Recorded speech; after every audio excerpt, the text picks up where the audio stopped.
Hello and welcome to the France 24 interview. Our guest today is Sir John Daniel. He's the former president of the Commonwealth of Learning, and he's a former Assistant Director General for Education at UNESCO here in Paris. The UN agency will hold, for the first time ever, the so-called World Open Education Resources Congress. It's to talk about the open education resource movement. Can you tell us what it is all about? Yes, well, open educational resources are educational materials in all kinds of mediums, print, video, etc., which are freely available, that you can take, and more importantly, you can adapt to your own purposes. So it's not just being able to copy them freely, but to adapt them to your own teaching needs. This began about 10 years ago and has become now a very flourishing movement to produce and to use these open resources.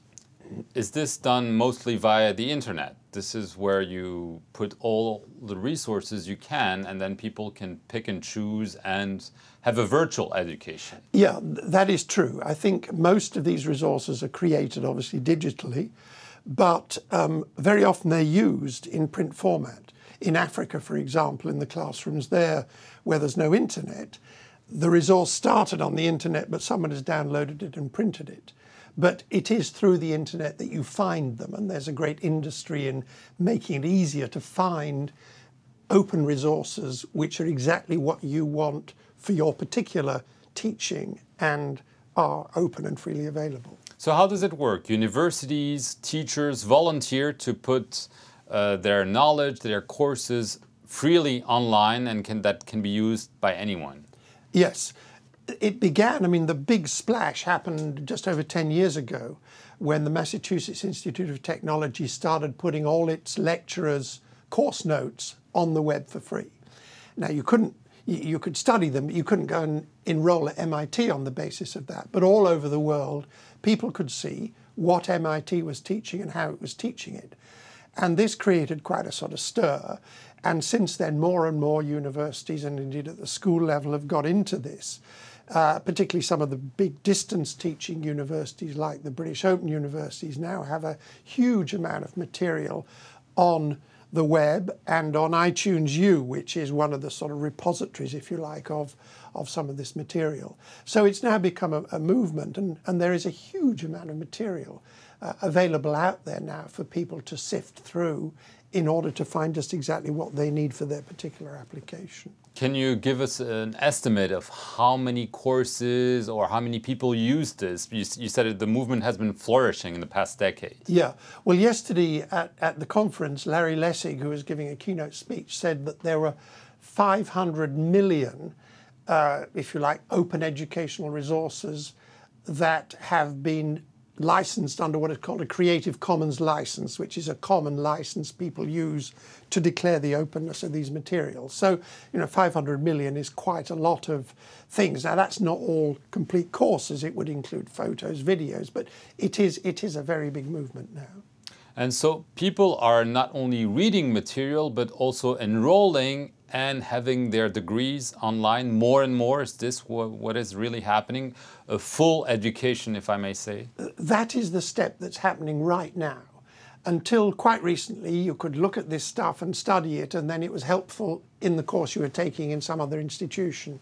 But now there's a consortium of 15 universities around the world who have got together to say, we will accredit and examine students who found their own way through these open educational resources and claim that they know about a particular topic, and we will examine and accredit them. So, if you like, it's a completely new approach where instead of a university defining the content, the student defines the content, and then different universities will, if you like, examine that content and accredit it.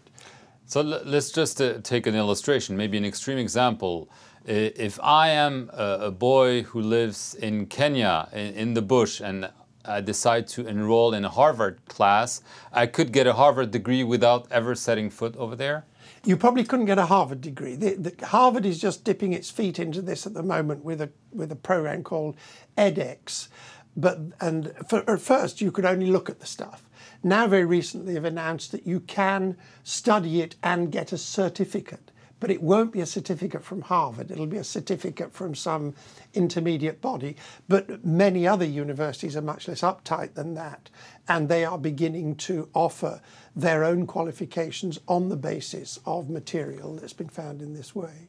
So the main purpose is to allow many people who cannot get a formal education to get one through those virtual means. But is there also an economic motivation to do this? Very much so. I mean, what is interesting about the open education resource movement, it's a combination of high idealism, knowledge is a public good, but also very sound economics, because the cost of producing a course, learning materials, drops dramatically if you can build it on the basis of good existing materials.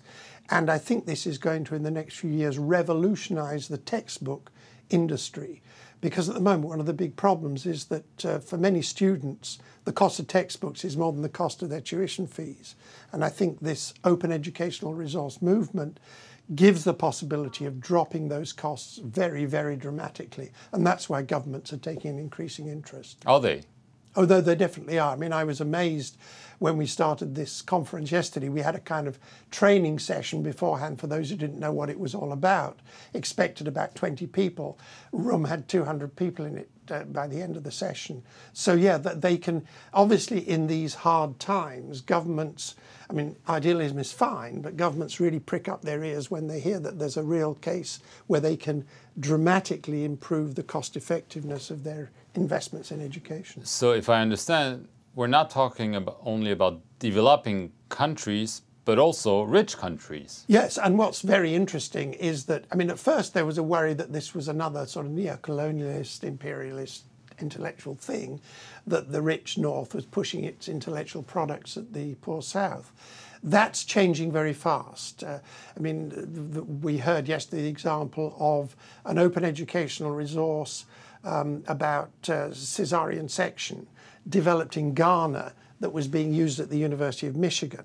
So you're now getting traffic both ways, and there's a terrific traffic within Africa, open educational resources produced in Malawi being used in other African countries. So very quickly this is becoming a very multi-directional thing, which is not surprising because at the end of the day, Africans probably know more about tropical medicine than many northern hospitals. So it makes sense to actually use their expertise. But isn't there nevertheless a risk of neo-colonial teaching through this? This might sound well, nice, generous, but the fact of the matter is that maybe most potential students in poor countries will look up at Harvard, the MIT, or La Sorbonne, maybe rather than their local universities. That is a danger, but I think that's countered by the fact that because you can adapt and repurpose these resources, teachers in the developing countries can take what is basically a high-quality resource and then adapt it to their own locality. So that makes it much more properly contextualized than would have been the case with a textbook that was imported from the north, which you use as is and is basically based on baseball analogies and all kinds of northern things. So I think that as this gets appropriated by the education systems in the developing world, you will see contextualization and improvement, and not simply students trying to, if you like, eat the crumbs that fall from the rich man's table.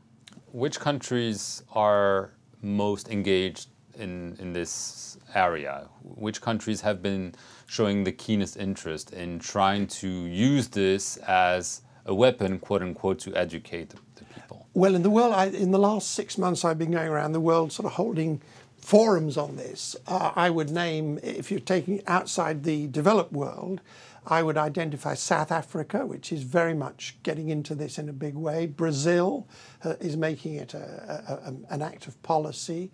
And Nigeria, India. There's a tremendous amount of free material being put out. What is needed really is for governments to get involved in understanding what it's about. And I think people generally need to be much more rigorous about this question of open licensing, so that if you find something, it's clear what you can do with it. sometimes people just put stuff on the web and say, you know, this is open. Well, if in the corner, bottom right-hand corner, there's a little copyright, all rights reserved, it's not open. So, but that's the next step. I think the first thing is that people be aware of the potential of this and come to grips with it. But shouldn't it come only as a complement? Because there is this notion that to get a full education, you'll need to read material, learn it, and then be able to use it. But there's also the interaction with a teacher or with other students that, you know, this would mean people would not go to school, would not get that old-fashioned education. Maybe some people think it's something of the past, but still there is this notion that there needs to be interaction with teachers and other students. Oh, very much so. And part of this Open Education Resource University that 15 universities are setting up is a network called Academic Volunteers International of people who will provide some of that interactive capacity. But in fact, often the students who choose this route believe that they can do it very largely by themselves without having to sit in classrooms. I mean, that's the first point. The second is that the projected increase in the number of people wanting higher education in the next 15 years would require the construction of 30,000 student universities every week for the next 15 years. Well, that's not going to happen. So there have to be alternative ways which rely much more on students, if you like, pulling themselves up by their own bootstraps, because information, knowledge is now an abundant resource. It used to be within the walls of the campus. Now it's everywhere. And this is what's changing the paradigm. Okay, Sir John Daniel, thank you very much for enlightening us on maybe what should be the future of education. Thank you for watching this edition of The Interview here on France 24.